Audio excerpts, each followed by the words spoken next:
Feliz sábado para todos, hermanos.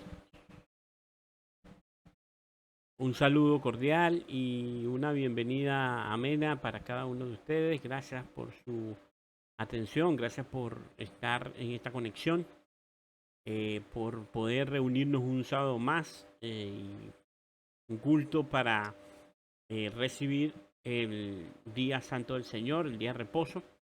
Gracias por estar atentos siempre a la conexión y por unirse a este estudio en esta hora. Entonces, vamos a retomar lo que ha sido nuestra serie de estudios de los viernes, que hemos estado estudiando el tema del santuario y que ahora pues hemos llegado, digamos, a la sección de el juicio investigador. Como hemos estado viendo, pues hemos estado usando el libro El conflicto de los siglos, especialmente el capítulo titulado con el mismo nombre, como la guía para esta serie de estudios sobre el juicio investigador. Vamos entonces a continuar en esta hora. Vamos a primeramente dirigirnos a nuestro Dios para suplicar su dirección. Así que les invito a que allí donde están me acompañen con una oración para pedir que el Señor dirija este estudio. Oremos. Padre nuestro que estás en los cielos, santificado y glorificado sea su santo y bendito nombre. Señor, una vez más estamos reunidos para buscarte de todo corazón en sus santas horas de el día de reposo santo de su sábado, sancionado en persona desde la creación del mundo por usted, nuestro creador. Bendíganos, Señor, tenga misericordia de nosotros, límpienos ahora al poder de una manera especial buscarlo y estar delante de su presencia. Cúbranos con el manto precioso de la justicia de su Hijo, para que podamos estar delante de usted, no con nuestra propia dignidad ni con nuestra propia méritos, sino cubiertos por completo con los méritos y la gloria de nuestro amado Salvador Cristo Jesús. Bendíganos, Señor, dirija este estudio, dirija cada una de las cosas que hemos estado estudiando y viendo, y permítanos poder tener una comprensión más avanzada de todos estos asuntos. Ayúdenos, Señor, a poder verdaderamente comprender la solemnidad del tiempo. Todas estas cosas las pedimos en el nombre de Cristo Jesús. Amén. Muy bien, mis hermanos, entonces, como había mencionado anteriormente, eh, ya estamos avanzando en lo que es el contenido de este capítulo, que es el capítulo, como había mencionado, capítulo El juicio investigador, capítulo número 29 del libro El conflicto de los siglos. Entonces, hago un rápido recuento a fin de que podamos tomar el hilo de lo que hemos visto en los temas anteriores. Sin embargo, hemos estado subiendo los videos de este último tema. Compartimos el video del primer tema y bueno, obviamente vamos a ir subiendo sucesivamente el resto. Así que muy bien. Teníamos entonces que, comenzando el capítulo, en el primer capítulo, la hermana White cita Daniel capítulo 7, versículos 9 y 10, que es la escena que obviamente aparece en esa línea profética del capítulo 7, la de el anciano de días. Muy bien. Ella inmediatamente entonces menciona que de esa manera le fue mostrada a Daniel la escena más solemne de la historia, que es el juicio de Dios, y comienza entonces ella a señalar o a describirnos la escena. Lo comienza haciendo obviamente por el personaje más importante de la escena, que es el anciano de día, y ella comienza a identificarlo obviamente con el padre. Ella menciona cosas sumamente importantes que ya hemos mencionado anteriormente. Menciona, por ejemplo, que el padre es el ser más antiguo de todo el universo y por eso se le llama el anciano de gran edad o de días, o como dice otras versiones, un anciano lleno de días, etcétera, etcétera. Ahora bien, Ella menciona que el Padre es el autor de todo ser y de toda ley y que por lo tanto debe presidir en el juicio, puesto que es la fuente de todas las cosas. Y menciona que a su alrededor él está obviamente rodeado su trono de millares y millones de seres celestiales. Mencionábamos entonces también que este segundo párrafo está en armonía directa con el primer principio fundamental de la fe pionera que hemos estado también estudiando. El siguiente párrafo, que es el párrafo 3, entonces nos menciona al siguiente, digamos, protagonista o personaje de esa escena, que es el Hijo del Hombre, que es llevado en las nubes de los cielos delante del anciano de día, que obviamente se sienta sobre su trono en el momento en que comienza el juicio. El Hijo del Hombre entonces es identificado por la mensajera del Señor como obviamente el Señor Jesús. Y allí ella menciona que esta venida del Hijo del Hombre en las nubes de los cielos no era su segunda venida en gloria como habían presupuesto los pioneros, o en este caso los mileritas, sino que es una venida del Hijo del Hombre hacia el anciano de días. Ahí ella describe, obviamente, el ministerio final de Cristo que comienza con este juicio investigador en 1844, al final de los 2300 días o 2300 años, la profecía de los 2300 años, y que como inicia la última parte de su ministerio, su sumo sacerdotal en el santuario celestial, así consumando esa fase crucial para la salvación de su pueblo y de toda la ejecución del plan de la salvación. Ella lo describe allí. Mencionábamos que ese párrafo tercero también estaba en completa armonía con el segundo principio fundamental de la fe pionera, que nos habla acerca del Hijo de Dios. Muy bien, entonces ella continúa diciéndonos que según el rito típico, es decir, cuando vemos o tratamos de entender el juicio y lo tratamos de entender a la luz del servicio típico, es decir, del servicio del santuario en la antigüedad, de las sombras y figuras que estaban constituidas por todos estos rituales, entendemos que solamente los casos de los que han servido y profesado la fe en Dios son los que son analizados en el juicio. Así como lo demuestra en la antigüedad el hecho de que solamente en el día de la expiación, es decir, el 10º día del 7º mes, se purificaban solamente los pecados que habían sido registrados por la sangre diaria, continua, de los animales que durante el resto del año habían sido introducidos, es decir, su sangre había sido introducida al santuario, llevando de esta manera el pecado de los hijos de Israel hacia el santuario y contaminándolo de esta manera.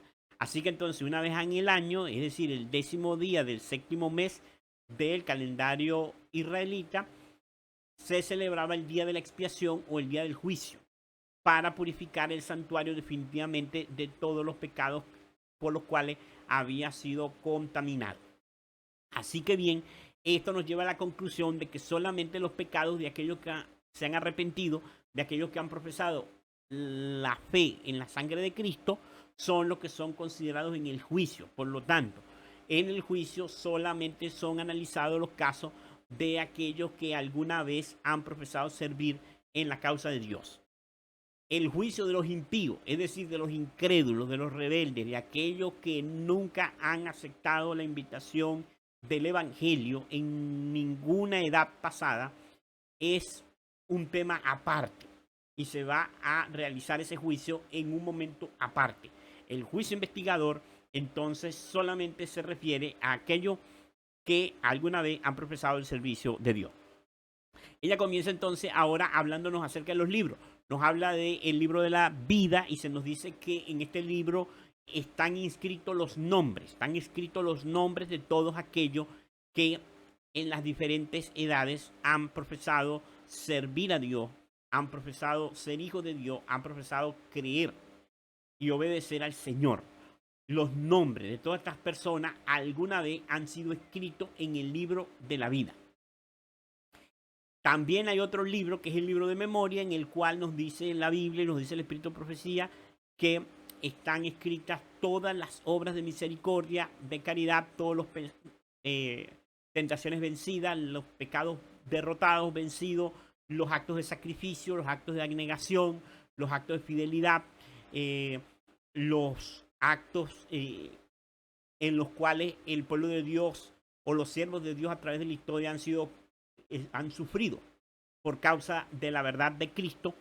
Todos estos actos y estas buenas obras delante del Señor están registradas en este libro de memoria. También entonces hay un libro del pecado, donde están registrados y consignados todos los pecados de todos aquellos que hemos profesado servir al Señor y entrar en su servicio. Están registrados todos nuestros pecados, están registrados nuestros motivos, nuestros pensamientos, nuestras palabras, nuestros gestos. Está registrado cada acto y no solamente lo que hemos hecho o dicho, sino también lo que hemos dejado de hacer o lo que hemos podido hacer, ya que señalábamos que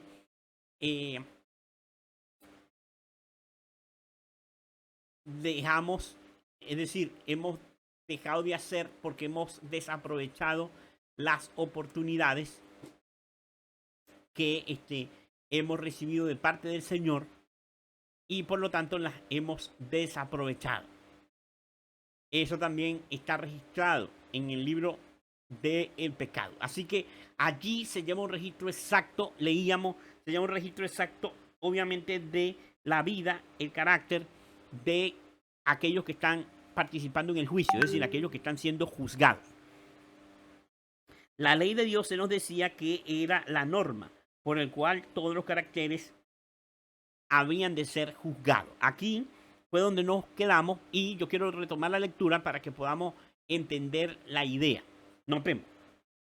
Estamos ya, en esta edición, en la página 445. Voy a comenzar a leer desde donde dice: los que en el juicio serán tenidos por dignos tendrán parte en la resurrección de los justos.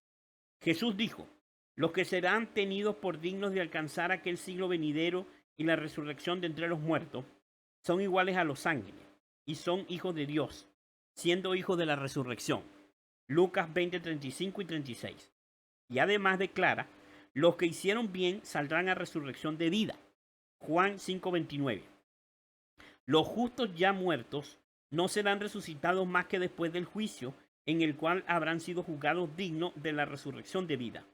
No estarán pues presentes en persona ante el tribunal cuando sus registros sean examinados y sus causas sean falladas. Entonces, aquí lo que nos menciona es que los que sean hallados dignos en el juicio serán los que van a poder tomar parte de la resurrección de los justos en ocasión de la segunda venida de Cristo.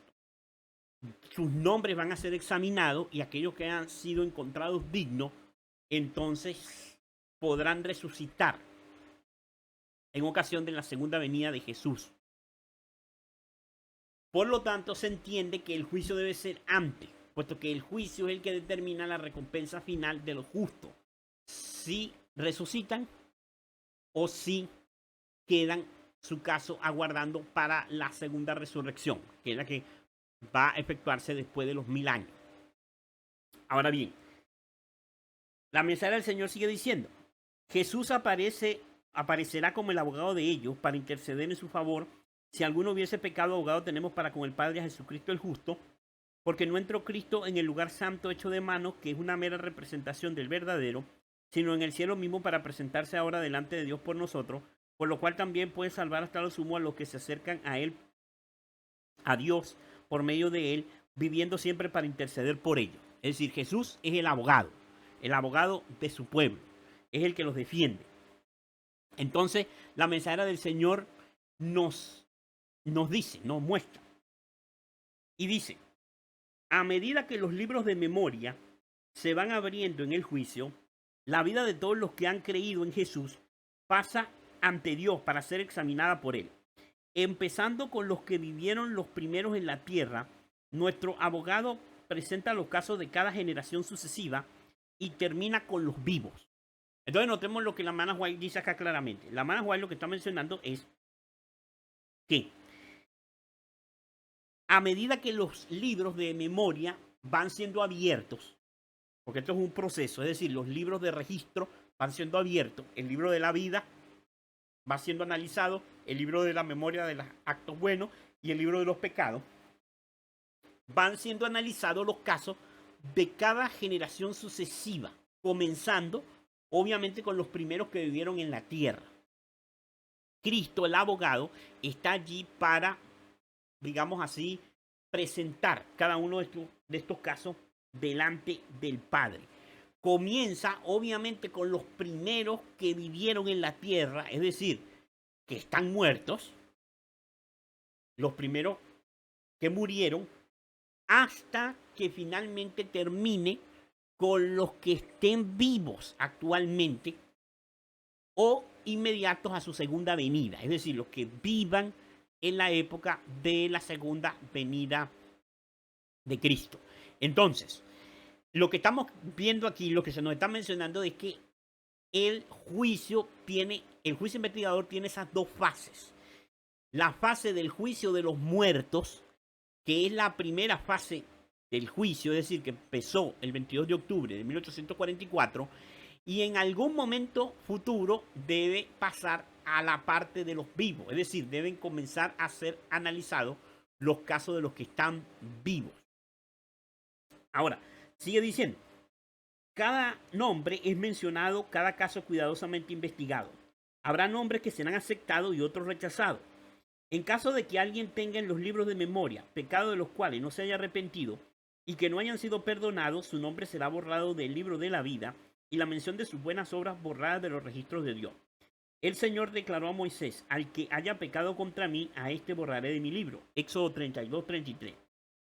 Y el profeta Ezequiel dice, si el justo se apartara de su justicia y cometiera maldad, todas las justicias que hizo no vendrán en memoria. Ezequiel 18:24. Entonces notemos, cuando el nombre de la persona pasa ante el tribunal, sus registros son revisados. Si en el libro de pecado hay pecados que no han sido abandonados, ni que fueron pecados que fueron perdonados y abandonados, entonces la persona es pesada en la balanza del santuario y hallada falta. Y cuando esto ocurre, entonces su nombre es borrado. Esto es muy importante. Esto es muy importante. Notemos. El nombre de esa persona que ha sido juzgada es borrado del libro de la vida cuando su caso ha pasado. Entonces, en el momento en que su caso es pasado y si es hallado falto, su nombre es borrado. Y es borrado también los registros de las obras buenas. Solamente queda el registro de sus pecados como testimonio de la razón por la cual se perdió. Es decir, no alcanzó a entrar en el reino de Dios. Eso es lo que ocurre en el momento en que una persona es juzgada. Esto es sumamente importante, hermanos, que entendamos esto, porque esto nos va a permitir a nosotros entonces identificar en la escritura cuáles acontecimientos están relacionados con el cambio de fase del juicio. Es decir, cuando Jesús pase de juzgar a los muertos y comience a juzgar a los vivos. Cuando termine el juicio de los muertos y comience el juicio de los vivos, lo vamos a poder determinar por los acontecimientos relacionados con los nombres que están escritos, permanecen escritos o han sido borrados del libro de la vida. Esto nos va a permitir saber en qué momento se va a pasar de los muertos a los vivos. Ahora, notemos por qué. Note cómo ella sigue diciendo. Siguiente párrafo. A todos los que se hayan arrepentido verdaderamente de su pecado y que hayan aceptado con la fe, la sangre de Cristo como su sacrificio expiatorio, se les ha inscrito el perdón frente a sus nombres en los libros del cielo. Como llegaron a ser participantes de la justicia de Cristo y su carácter está en armonía con la ley de Dios, sus pecados serán borrados y ellos mismos serán juzgados dignos de la vida eterna.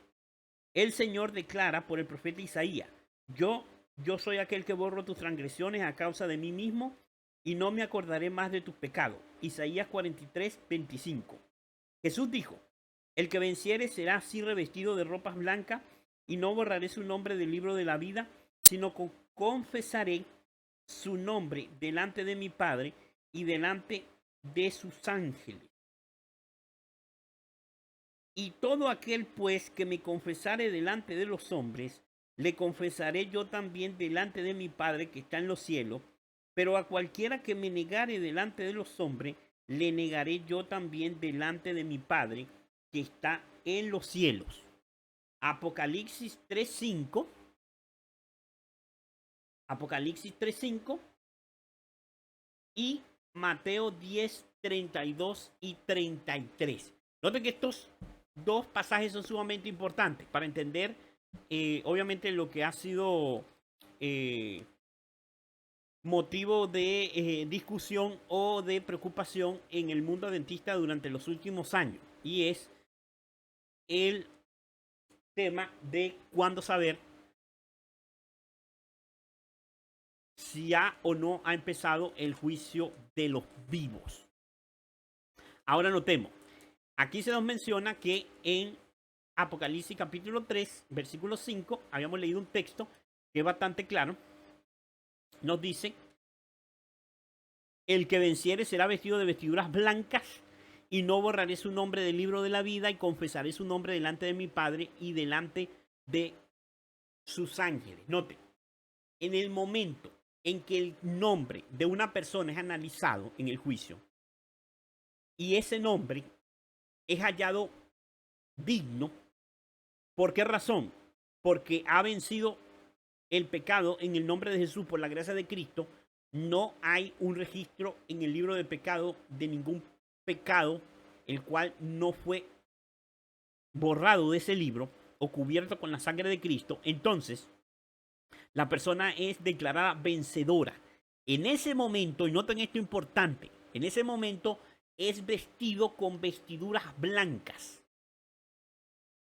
Es vestido con vestiduras blancas y Cristo declara su nombre delante del Padre. El acto de declarar su nombre delante del Padre es una ratificación de que ese nombre va a quedar inscrito en el libro de la vida. Pasa lo contrario con aquellos que no alcanzan la victoria, es decir, que cuando se revise el registro, se haya pecados no confesados, y entonces, ¿qué ocurre?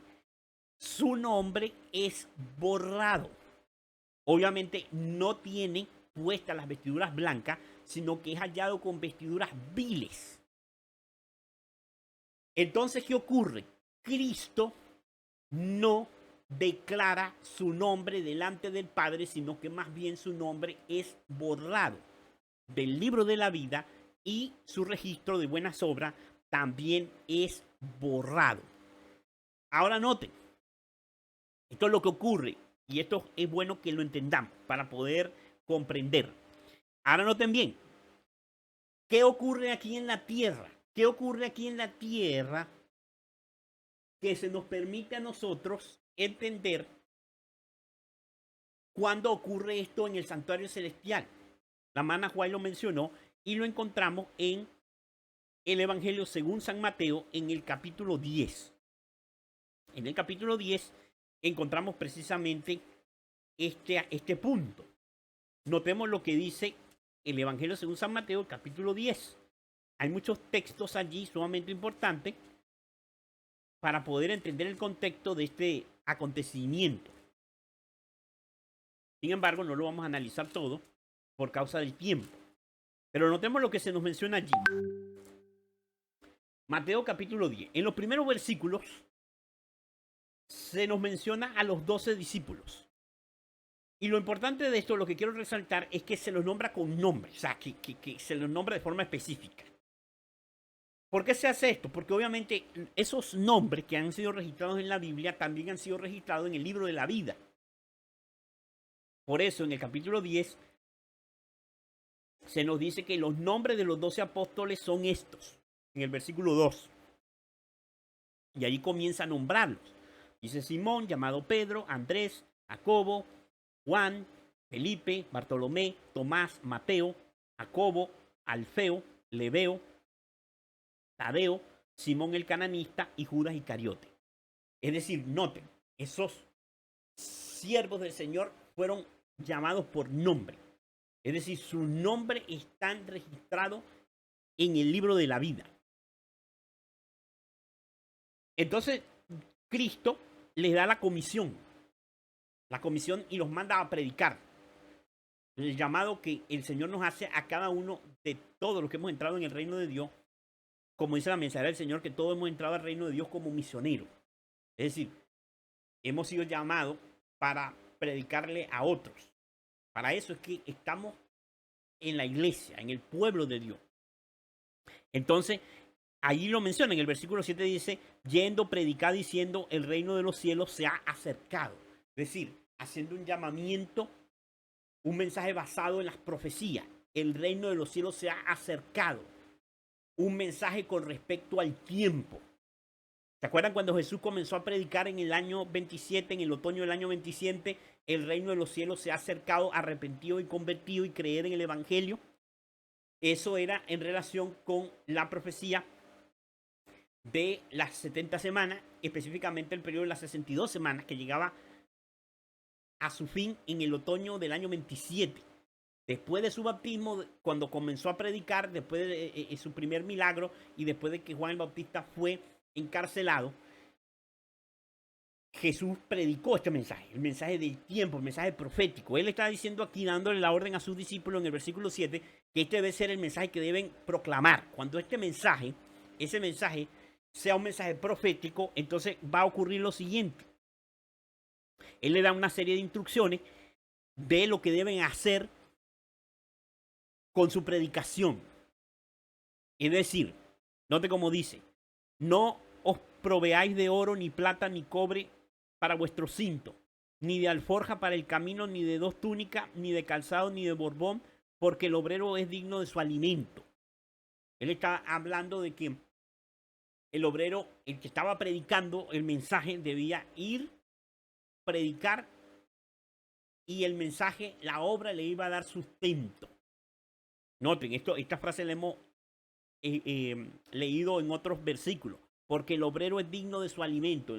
En otras partes dice, el obrero es digno de su salario.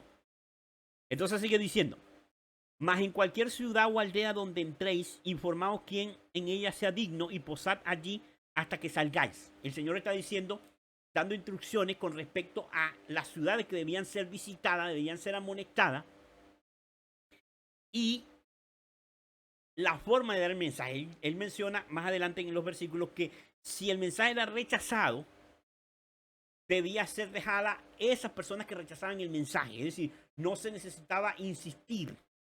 No había que insistir, no había que seguir allí, sino que debía ser tomada la siguiente actitud, dice el versículo 14. Si alguno no os recibe, ni oyere vuestras palabras, salid de aquella casa o ciudad y sacudid el polvo de vuestros pies.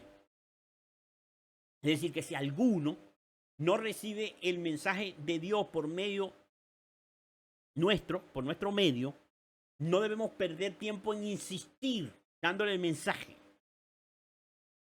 sino que sencillamente debemos que ubicarnos hacia otro territorio de trabajo, es decir, ir a otras personas que sí deseen escuchar.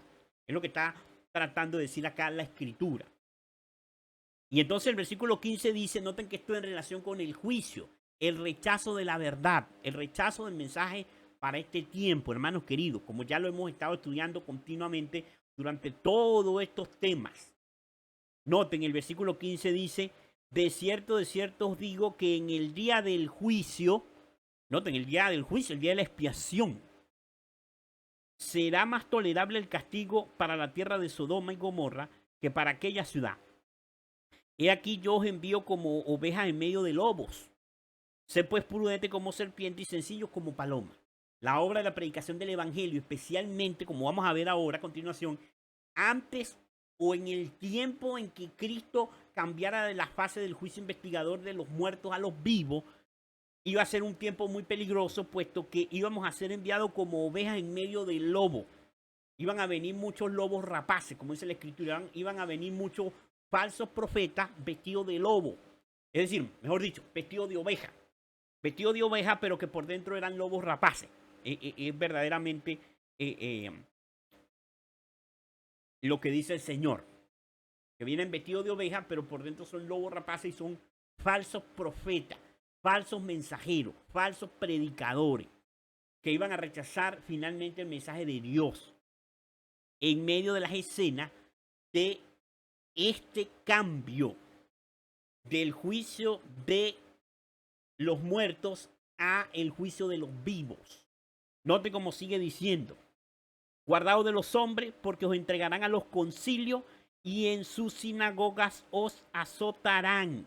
Noten, en relación con el rechazo del mensaje, el mensaje siendo asediado por falsos hermanos, por falsos supuestos predicadores, supuestos mensajeros de Dios que vienen a nosotros como vestidos de ovejas, pero por dentro son lobos rapaces.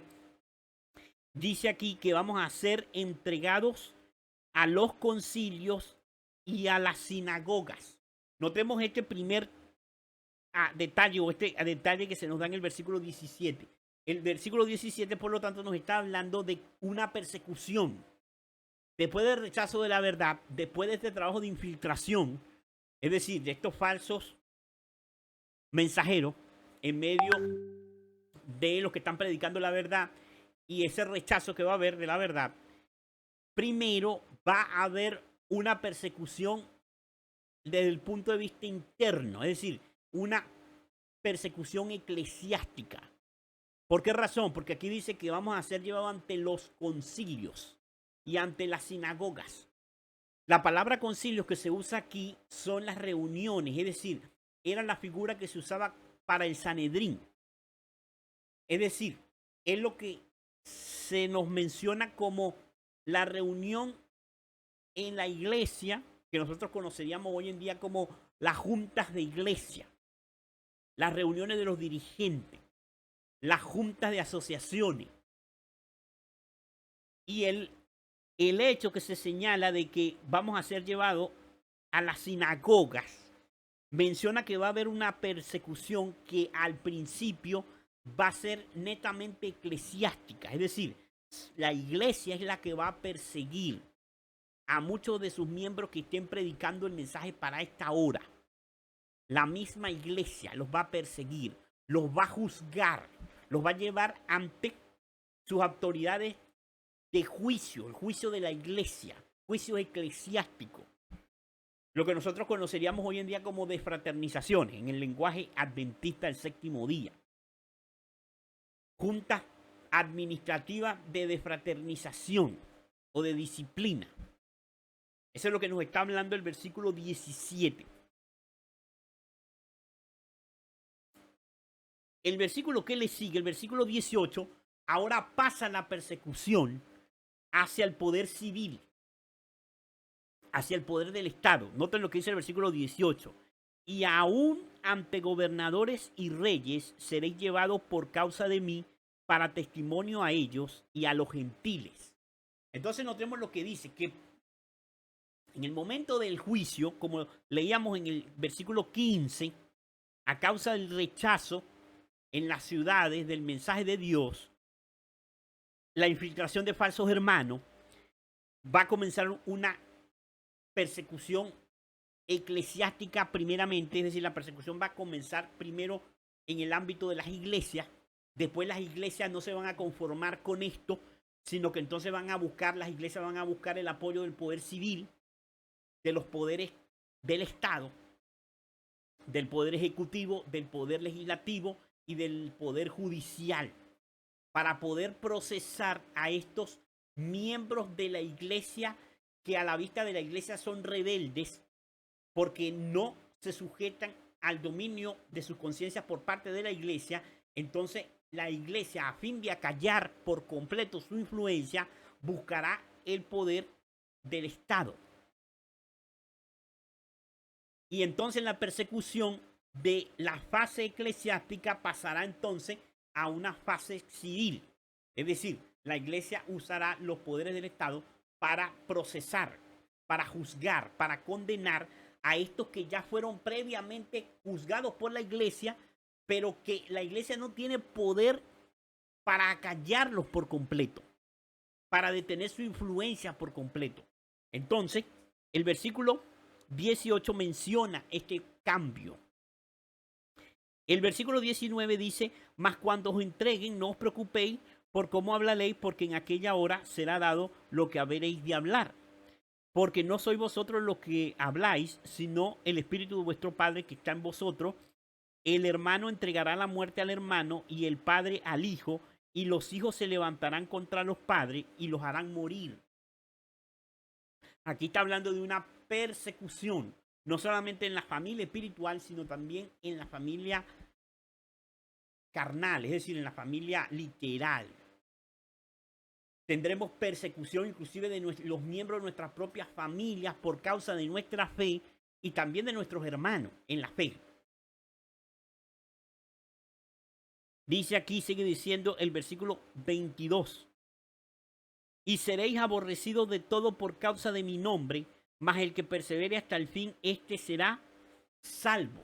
Ahora noten, si ustedes toman este versículo 22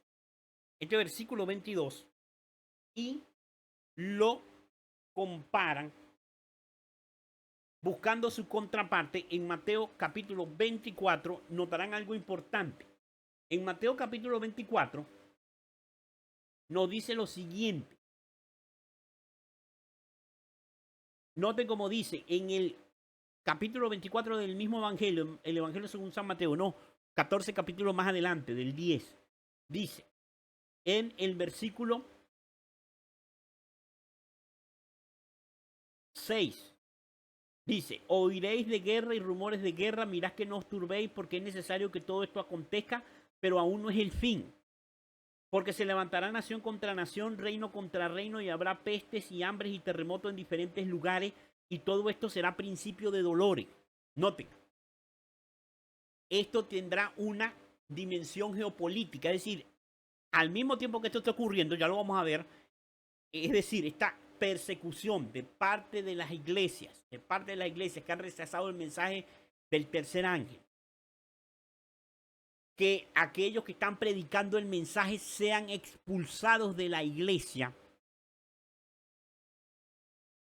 En el mundo habrá guerra, rumores de guerra, terremotos, hambre y pestilencia.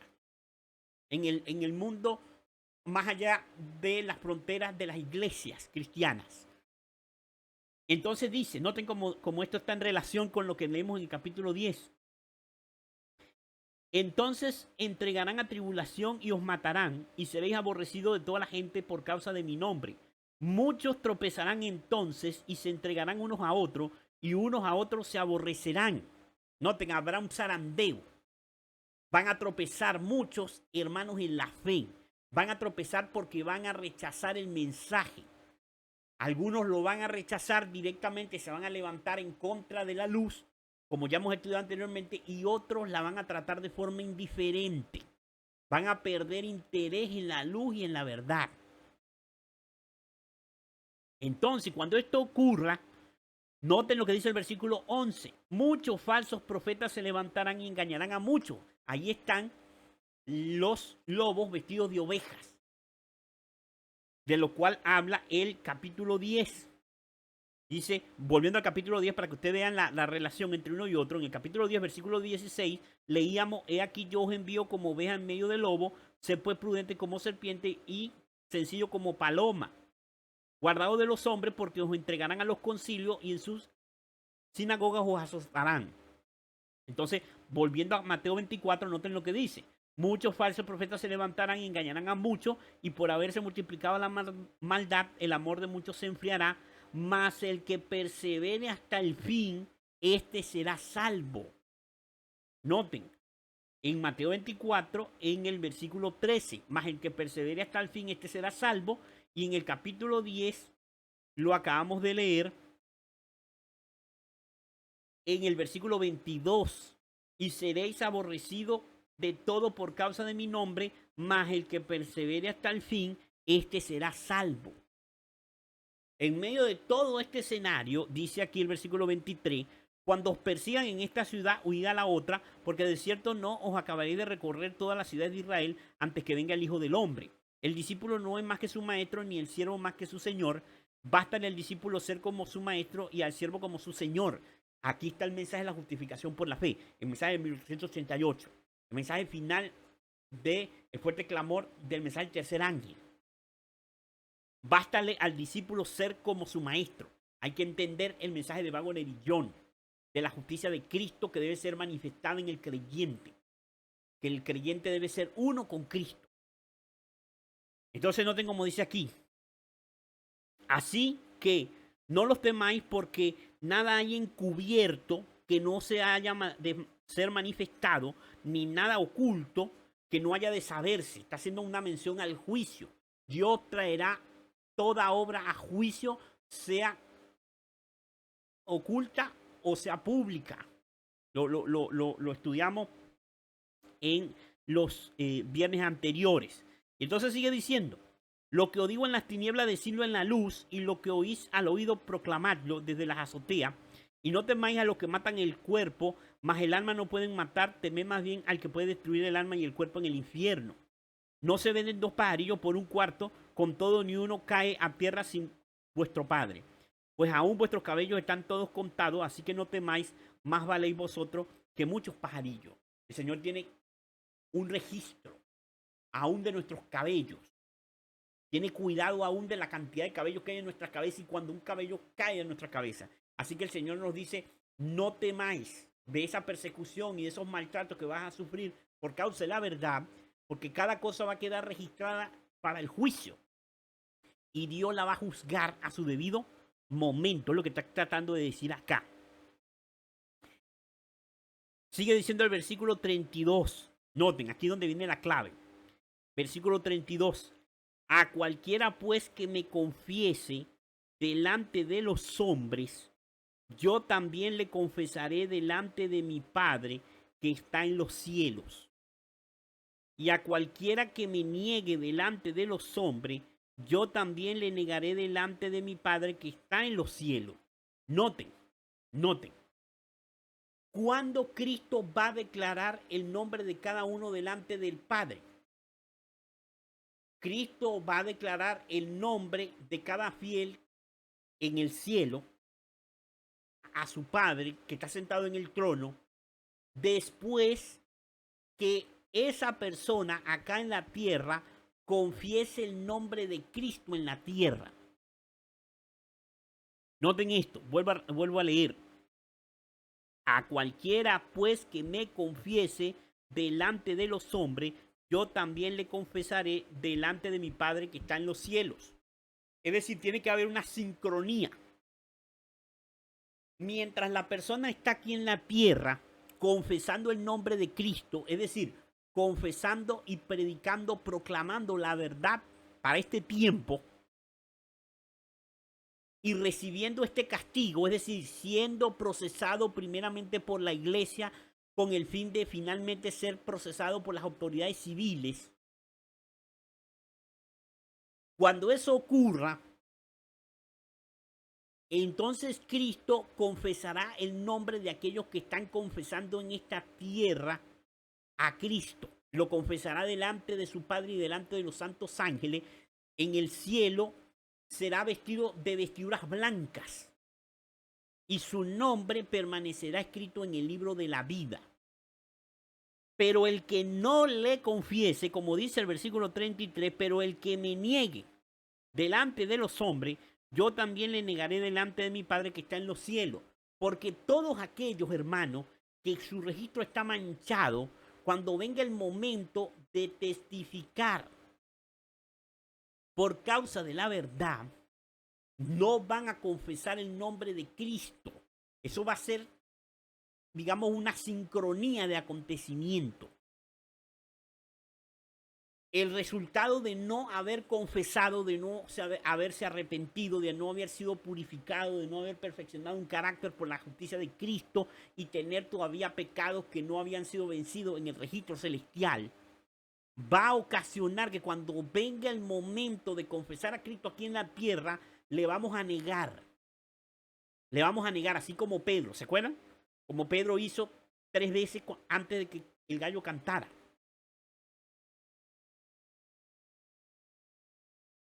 Cuando neguemos o cuando se niegue el nombre de Jesús, esas personas que nieguen el nombre de Jesús, su caso será pasado en el cielo y Cristo va a negar su nombre delante del Padre y delante de los santos ángeles. Es decir, Jesús no va a pronunciar su nombre delante del Padre y de los santos ángeles, lo que implica que entonces su nombre va a ser borrado del libro de la vida y por lo tanto esa persona, sus registros celestiales serán borrados.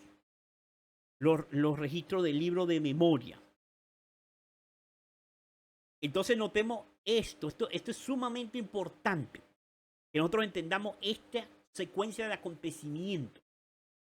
¿Por qué necesitamos entender esto? Por lo siguiente. Notemos. ¿Qué entonces nos está mencionando acá? Acá se nos está mencionando esta secuencia. Amana White lo dice, vuelvo a leerlo. Dice ella: a todos los que se hayan arrepentido verdaderamente de su pecado y que hayan aceptado con fe la sangre de Cristo como su sacrificio expiatorio, se les es inscrito el perdón frente a sus nombres en el libro de los cielos. Como llegaron a ser participantes de la justicia de Cristo y su carácter está en armonía con la ley de Dios, sus pecados serán borrados y ellos mismos serán juzgados dignos de la vida eterna. El Señor declara por el profeta Isaías: yo soy aquel que borro tus transgresiones a causa de mí mismo y no me acordaré más de tus pecados. Isaías 43:25. Jesús dijo: el que venciere será así revestido de ropas blancas, y no borraré su nombre del libro de la vida, sino confesaré su nombre delante de mi Padre y delante de sus santos ángeles.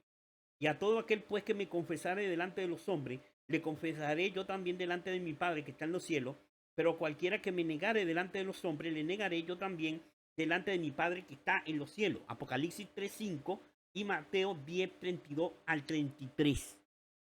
Entonces dice: todo el más profundo interés manifestado entre los hombres por los fallos de los tribunales terrenales no representa sino débilmente el interés manifestado en los atrios celestiales cuando los nombres inscritos en el libro de la vida desfilen ante el juez de toda la tierra.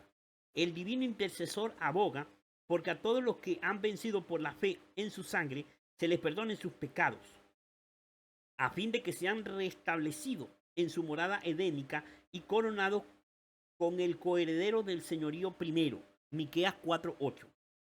Con sus esfuerzos para engañar y tentar a nuestra raza, Satanás había pensado frustrar el plan que Dios tenía al crear al hombre. Pero Cristo pide ahora que este plan sea llevado a cabo como si el hombre no hubiese caído jamás. Pide para su pueblo no solo el perdón y la justificación pleno y completo, sino además la participación en su gloria y un asiento en su trono. Esto tiene que ver con una visión que está en el libro de Zacarías, del profeta Zacarías, que es la visión de el sumo sacerdote Josué y el ángel, que lo vamos a estar estudiando después de terminar este capítulo del juicio investigador. Note cómo sigue diciendo. Entonces, mientras Jesús intercede por sus súbditos, los súbditos de su gracia, Satanás los acusa ante Dios como transgresores. El gran seductor procuró arrastrarlos al escepticismo, hacerles perder la confianza en Dios, separarse de su amor y transgredir su ley. Ahora él señala la historia de su vida, los defectos de carácter, la falta de semejanza con Cristo, lo que deshonró a su Redentor, todos los pecados que les indujo a cometer, y a causa de esto los reclama como sus súbditos. Esa es la acusación final de Satanás en este tiempo, es lo que estamos viendo, hermano. Estamos viendo en los grupos. Los hermanos están permitiendo que en los asuntos de la vida, los asuntos del mundo, las distracciones, los otros son por los falsos profetas, algunos están luchando contra pecados particulares y están dejándose desanimar. Se están dejando desanimar porque Satanás los acusa. Y ellos mismos comienzan a cada día a apartarse más de Dios porque Satanás está para señalar su pecado, ellos se sienten indignos y lo que hacen es apartarse cada día más de las cosas de Dios en vez de echar mano de la vida eterna, de echar mano de la justicia de Cristo por la fe. No comprenden esto, sino que están simplemente escuchando las acusaciones de Satanás.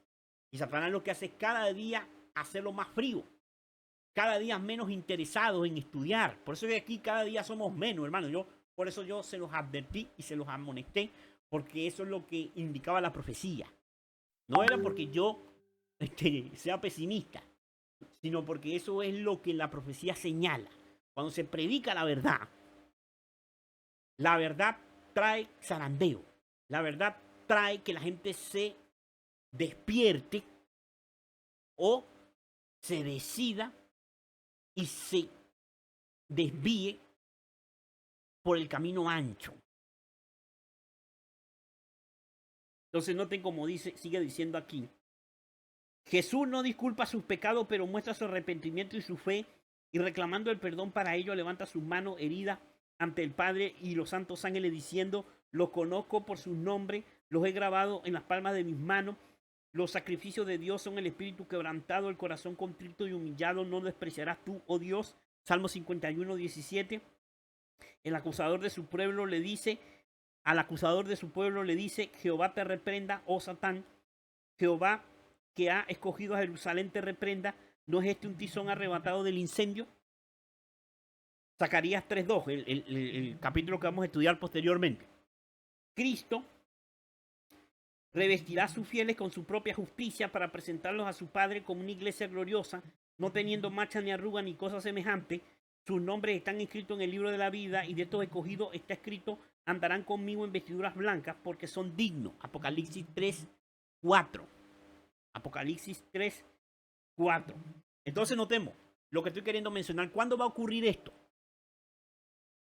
Esto es lo que nos menciona claramente el libro de Apocalipsis en el capítulo 7.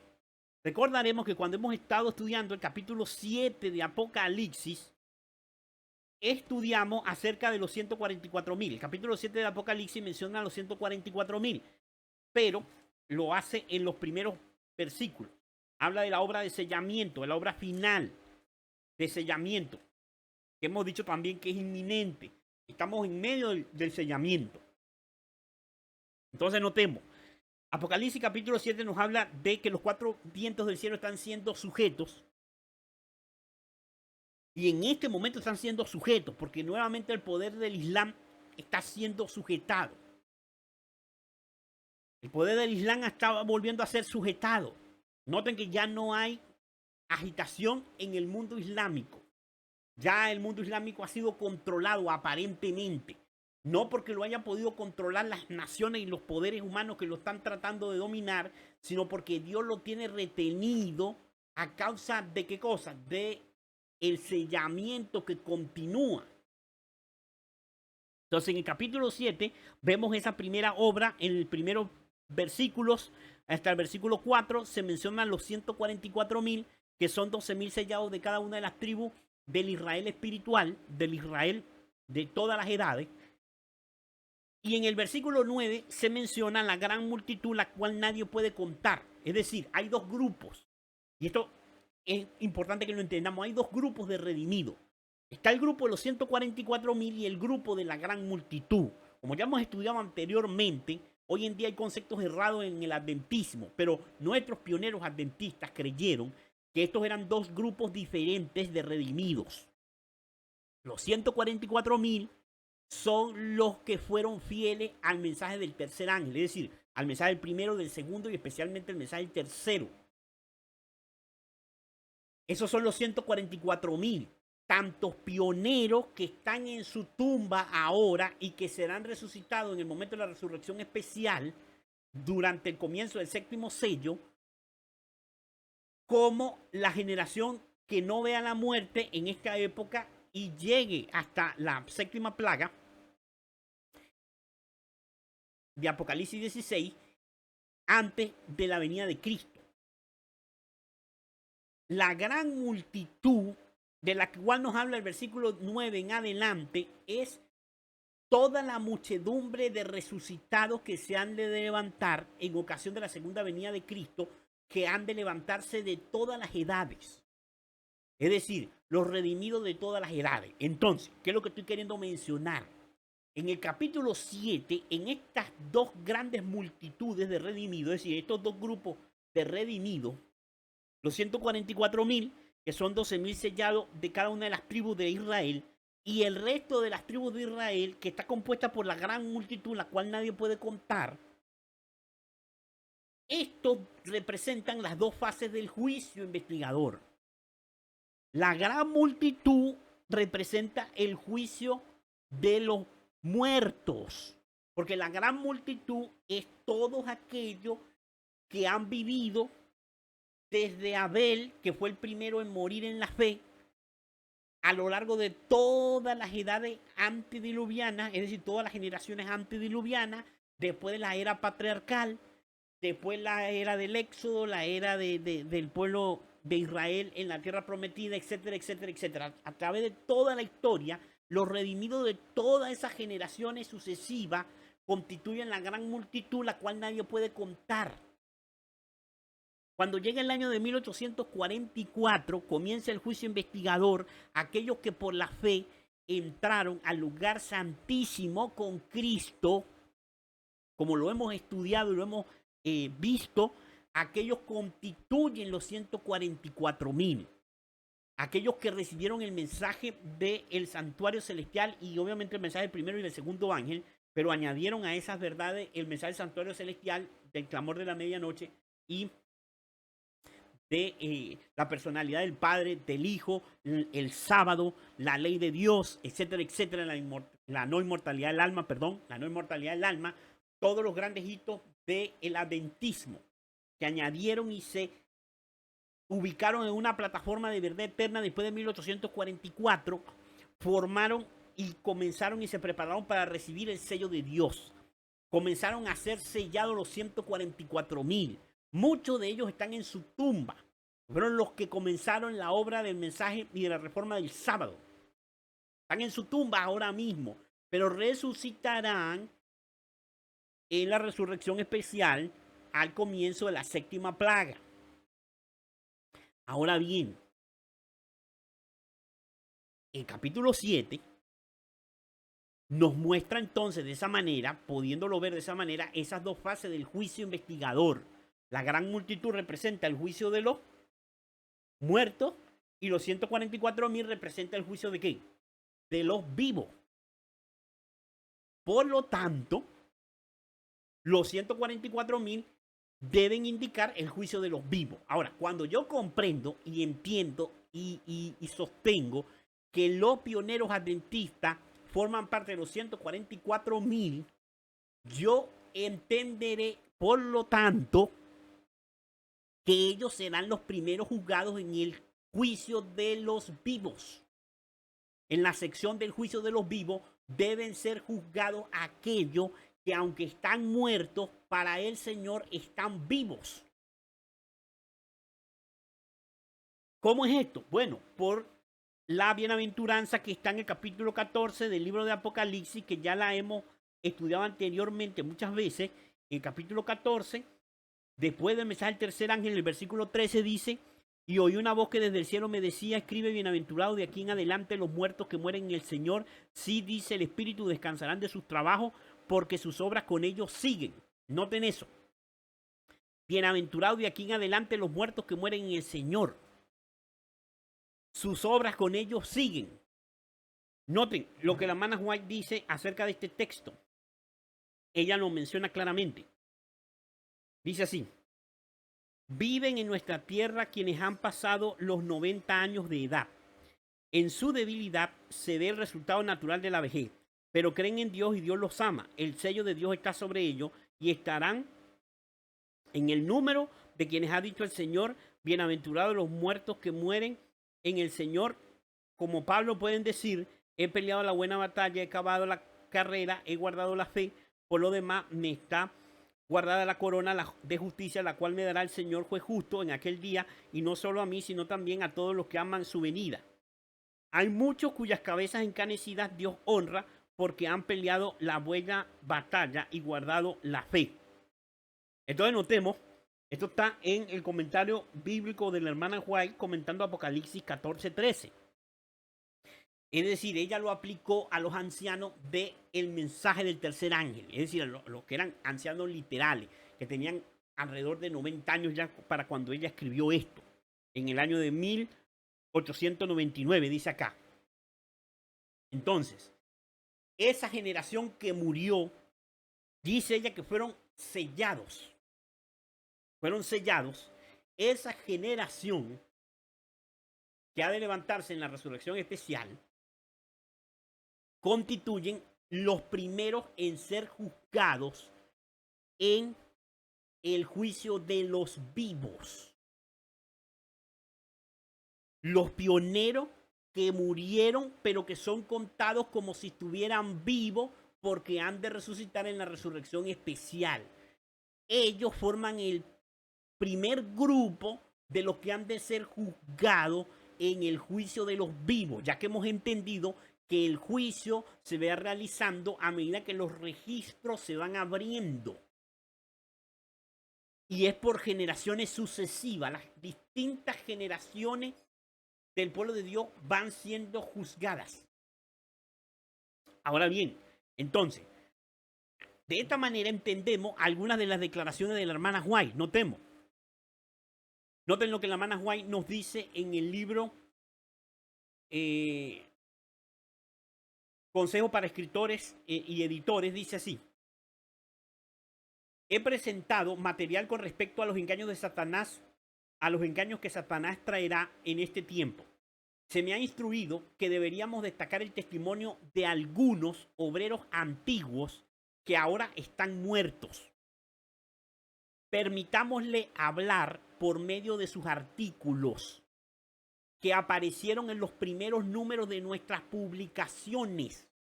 Estos artículos deberían ser reimpresos para que haya una voz viviente de los testigos del Señor. La historia de las primeras experiencias en el mensaje será un poder para resistir la ingeniosidad maestra de los engaños de Satanás. Esta instrucción me fue repetida recientemente. Debo presentar ante el pueblo el testimonio de la verdad bíblica y repetir los mensajes decisivos dados hace años. Deseo que mis sermones predicados en las reuniones generales y en las iglesias vivan y hagan la obra que les fue asignada. Entonces notemos lo que la hermana White nos dice en esta declaración de la Carta 99 de 1905. Ella dice que los obreros antiguos que están muertos, que ya para ese entonces estaban ya muertos muchos de los pioneros, en 1905, debía dejarse que hablaran. Este acto de hablar, hermanos, por medio de sus publicaciones, por medio de sus artículos, de los artículos de los pioneros, era la forma como estos hombres se iban a levantar para confesar el nombre de Cristo. Mateo capítulo 10. Mateo capítulo 10.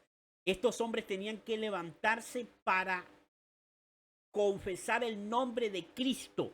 Y cuando confesaran el nombre de Cristo, iban a ocurrir varias cosas. Iban a ocurrir primero que la iglesia los iba a condenar, los iba a procesar, los iba a separar de la feligresía, los iba a considerar no miembros de la iglesia, pero en el cielo Jesús iba a declarar su nombre como siendo digno de la resurrección. Ahora noten bien si esto es lo que ha estado pasando en los últimos años, que los escritos de los pioneros han vuelto a ser traducidos y ha habido un movimiento buscando los antiguos artículos de los pioneros adventistas, porque los pioneros se han levantado para dar su testimonio, para confesar el nombre de Cristo por medio de estos artículos. Noten como dice la hermana White en otra declaración. Dice: Dios me ha dado luz respecto a las publicaciones. ¿Cuál es esa luz? Él ha dicho que los muertos deben hablar. ¿Cómo lo harán? Sus obras siguen después de ello. Está citando Apocalipsis 14:13. Hemos de repetir las palabras de los pioneros de nuestra obra que sabían cuánto costaba escudriñar la verdad como si fuera un tesoro escondido y que trabajaron para poner el fundamento de nuestra obra. Avanzaron paso a paso bajo la influencia del Espíritu de Dios. Uno por uno estos pioneros están desapareciendo. La palabra que me fue dada es: impriman nuevamente lo que esos hombres escribieron en el pasado. Que los artículos de Sign of the Time, de las señales de los tiempos, no sean largos, sino de letra muy pequeña. No traten de poner todo en un solo número del periódico. Sea la lectura buena y haya en el periódico experiencias vivas y fervientes. Pero notemos lo que ella está mencionando. Los muertos han de hablar. Pero ¿cómo van a hablar los muertos si están muertos? Y los muertos nada saben. ¿Cómo lo van a hacer? Por medio de reimprimir, republicar, volver a publicar los artículos de estos pioneros, especialmente los artículos en los primeros años de la obra del mensaje adventista, donde ellos demostraron lo que era estudiar las escrituras como un tesoro escondido. Estos artículos tienen que volverse a publicar. Esa ha sido la obra del ministerio de este servidor, juntamente con los colaboradores, mi esposa y otros hermanos que han colaborado en distintos momentos en este ministerio de sendas antiguas, adventismo histórico. Hemos continuamente permitido que estos hombres, aunque estén muertos, vuelvan a hablar, confiesen el nombre de Cristo, porque esta es la primera fase del juicio de los vivos. Los pioneros han de hablar. Los pioneros han de confesar el nombre de Cristo, y cuando confiesen el nombre de Cristo serán llevados ante los concilios y ante la sinagoga y serán azotados, que es lo que ocurrió en el libro de George Knight, que es el famoso libro de George Knight, donde George Knight dice claramente que si los pioneros adventistas estuvieran vivos hoy, no formarían parte de la iglesia adventista.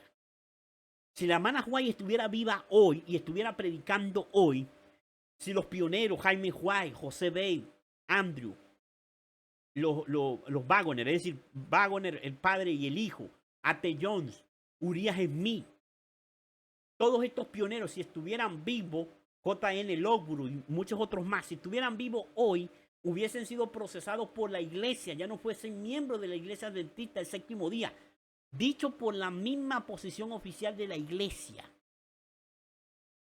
Y esto fue predicado, esto fue publicado alrededor del año 2001, cuando comenzó lo que la iglesia denomina como la crisis antitrinitaria. Los escritos de los pioneros volvieron a señalar hacia el santuario celestial. El pueblo adventista comenzó a ver nuevamente la personalidad del Padre y el Hijo, así como lo hemos estudiado anteriormente, que es la verdad con respecto al juicio investigador. Que lo primero que vio la hermana White cuando terminó los 2300 años fue a Cristo, que estaba sentado en el trono juntamente con el Padre. No vio un tercer ser divino sentado con el Padre ni con el Hijo. Vio solamente dos seres divinos. Vio a Cristo, no pudo ver al Padre. Le preguntó al Hijo si el Padre tenía forma como él. El Hijo le dijo que sí. Este es el establecimiento de la verdad de la divinidad, de la verdad de la deidad. Los pioneros han hecho que nosotros estemos establecidos en el fundamento de la verdad de la deidad gracias a los escritos de los pioneros. Porque este movimiento de antitrinitarismo moderno en la iglesia adventista fue producido por la reimpresión de los artículos de los pioneros. Y porque los pioneros se levantaron a dar su testimonio. ¿Y por qué se levantaron a dar su testimonio? Porque sus nombres están siendo confesados por Cristo en el santuario celestial. Aun cuando la iglesia esté en su desvío y su apostasía, procesando y condenando a los pioneros y diciendo que si los pioneros estuvieran vivos, no aceptarían las 28 creencias fundamentales adventistas y por lo tanto tendrían que ser separados de la iglesia adventista del séptimo día. Lo que están haciendo es un juicio a los pioneros y por lo tanto en el cielo se está haciendo el verdadero juicio, y en el juicio los pioneros están siendo justificados ante el Señor y sus nombres están permaneciendo escritos en el libro de la vida. Por eso en el año 2001 comenzó el juicio de los vivos. Y ustedes dirán, ¿por qué comenzó el juicio de los vivos? Porque en Apocalipsis capítulo 10 En Apocalipsis capítulo 10, nosotros vemos que en 1844 desciende un ángel. Dice Apocalipsis capítulo 10, lo hemos estudiado anteriormente. Versículo 1. Vi descender del cielo a otro ángel fuerte envuelto en una nube con el arco iris sobre su cabeza y su rostro era como el sol y sus pies como una columna de fuego.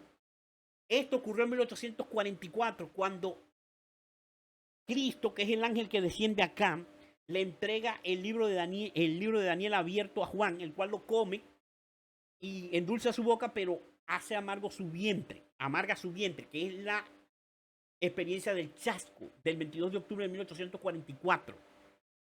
Esto ocurrió en 1844, descendió un ángel. En Apocalipsis 18,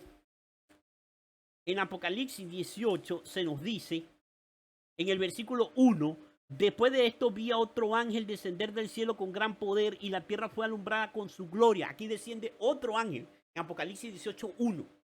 En Apocalipsis 10 desciende un ángel para dar comienzo al juicio investigador, al juicio de los muertos. Pero en Apocalipsis 18 desciende otro ángel para dar el comienzo al juicio de los vivos. Ahora, ¿cuándo descendió este ángel de Apocalipsis 18? Lo hemos estado estudiando acá en otras oportunidades. Y lo hemos mencionado anteriormente. Vamos a ver si puedo conseguir rápidamente la cita por acá. Donde sale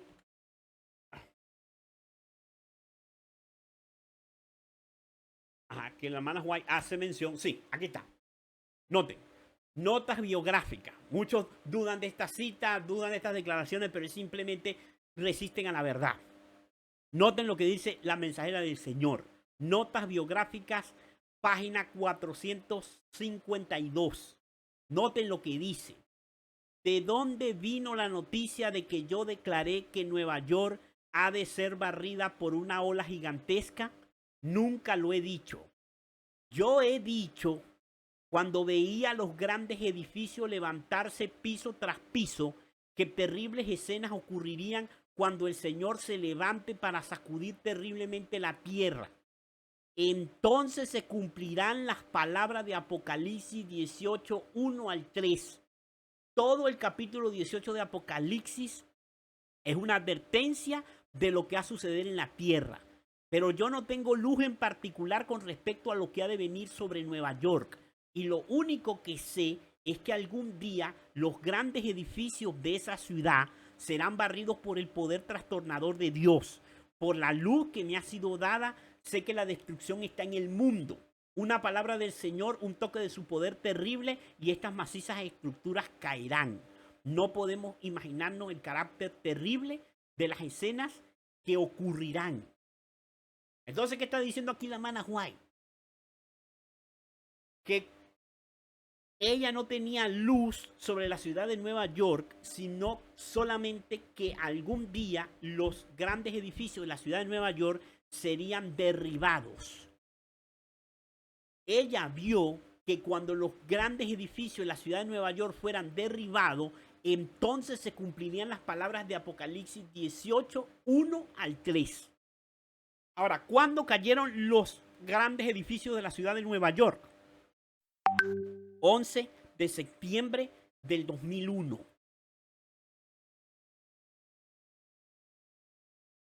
El poder del Islam fue desatado. Comenzó la guerra contra el terrorismo. 11 de septiembre del 2001. 2001. En el 2001 ya se había generado el movimiento, para el 2001 se había generado el movimiento antitrinitario dentro de los predios de la iglesia adventista, porque el mundo adventista estaba siendo agitado con la verdad de la deidad. Con la verdad que descubrimos muchos en aquel entonces que digamos, estalló delante de nuestros ojos, que era la verdad de que nuestros pioneros eran antitrinitarios, es decir, habían rechazado la doctrina de la Trinidad. Para muchos de nosotros que estamos en esa época, fue una sorpresa absoluta en esa época. 2001. Estamos hablando hace más de 20 años. Y ese momento que estaba marcado en la historia marca también el descenso del ángel de Apocalipsis 18. Porque desde ese momento comienzan a ser, está siendo promulgado, está siendo predicado la corrupción de las iglesias, especificando los pecados de esa iglesia, la corrupción de ella, como está allí en Apocalipsis 18 del 1 al 3.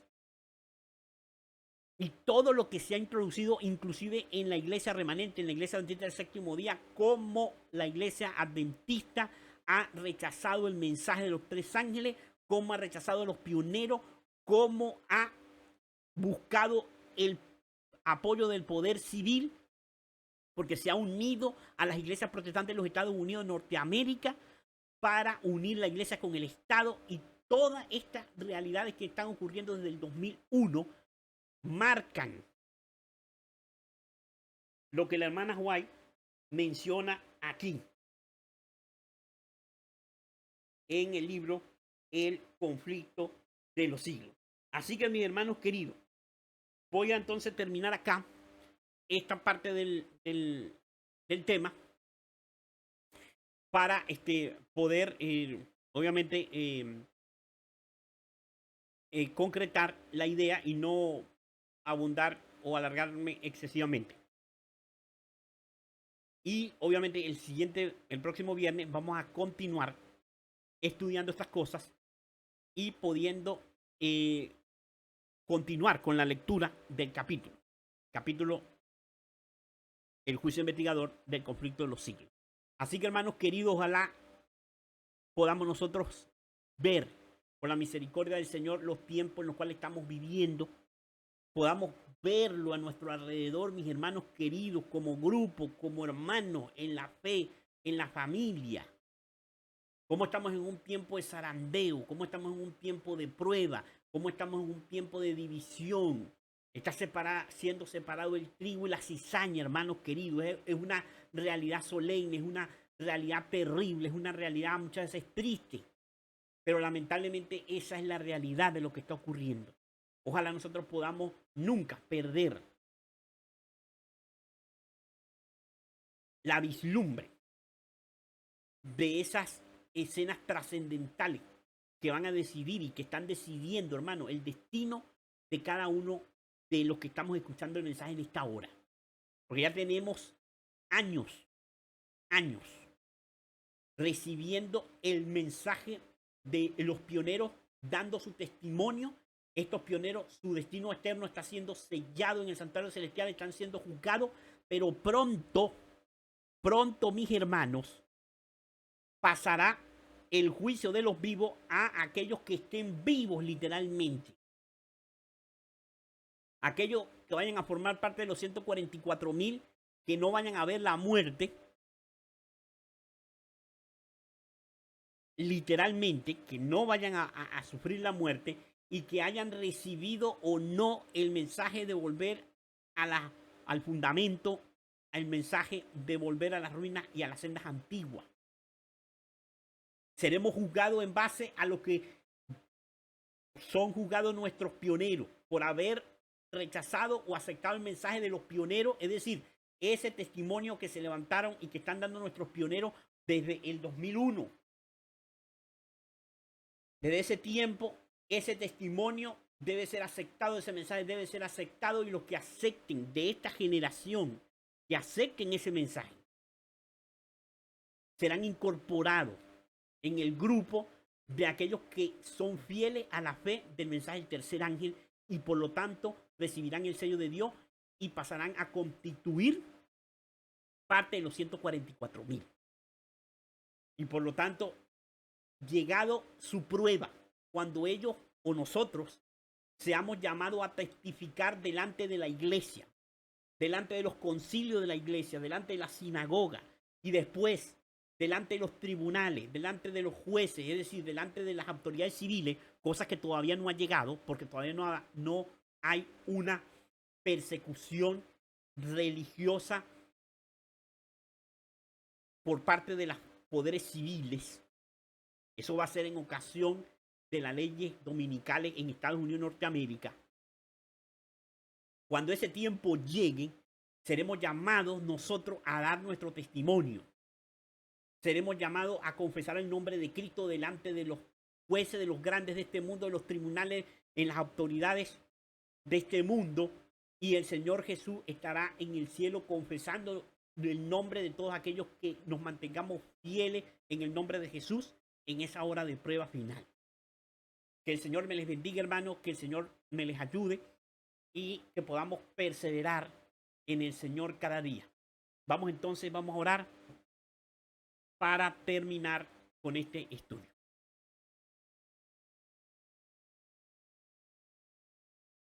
Oremos. Padre nuestro que estás en los cielos, santificado y glorificado sea su santo y bendito nombre. Señor, en esta hora agradecidos estamos nuevamente porque hemos podido reflexionar, hemos podido ver por medio de tu profecía, por medio de las profecías, el escenario, Señor, que nos estás presentando de los acontecimientos finales, especialmente de las escenas solemnes que se están llevando a cabo en el juicio investigador. Te pedimos que tengas misericordia de todos los que estamos en este estudio presente acá y estamos escuchando estas cosas, que podamos comprenderlas, comprender la solemnidad de las cosas que están ocurriendo. Hay muchos otros hermanos que no están acá. Usted conoce sus corazones, conoce las circunstancias por las cuales no están. Ayúdelo, Señor. Ayude a cada uno en particular. Usted sabe que son causas diferentes. Estamos en un tiempo en que deberíamos dedicar todos nuestros esfuerzos a escuchar la verdad para este tiempo, porque esta verdad, Señor, no es popular. Esta verdad está siendo predicada por muy pocas personas. Hay mucho engaño a nuestro alrededor. Hay muchas personas diciéndose que están predicando y hay muchas personas escuchando a otros mensajes y escuchando otros temas, escuchando otros que señalan el camino, otros que señalan otros caminos. Te pedimos, Señor, que aquellos que tú has llamado busquen tus caminos de todo corazón, busquen tu verdad y perseveren para poder conocer el tiempo en el que viven y no ser engañados, no ser desanimados por el enemigo con las cosas del mundo, con los afanes del mundo y con el pecado que hay en el mundo, que ellos puedan vencer por la sangre de Cristo y puedan luchar para buscar tu verdad y poder poner su vida en armonía con la verdad para este tiempo y con los acontecimientos que están ocurriendo tanto en el cielo como en la tierra. Tenga misericordia de nosotros y bendíganos, de una noche de descanso y permita que mañana también podamos reunirnos como pueblo para estudiar su palabra. Todas estas cosas las pedimos en el nombre de Jesús. Amén. Señor, me les bendiga, hermanos, que tengan todos una feliz y bendecida noche, un feliz descanso. La invitación es para mañana, para que podamos continuar en el estudio de la 1 de la tarde. El Señor me les bendiga a todos. Amén. Feliz sábado, hermanos. Bendiciones. Feliz sábado, hermanita Rosalvina. Feliz sábado y bendiciones. Feliz sábado también a la hermana María y al hermano Moró y a los demás hermanos que están conectados. Bendiciones para todos. El Señor me les guarde y me les cuide. El día de mañana nos veremos en el estudio Dios mediante. Pasen feliz noche para todos.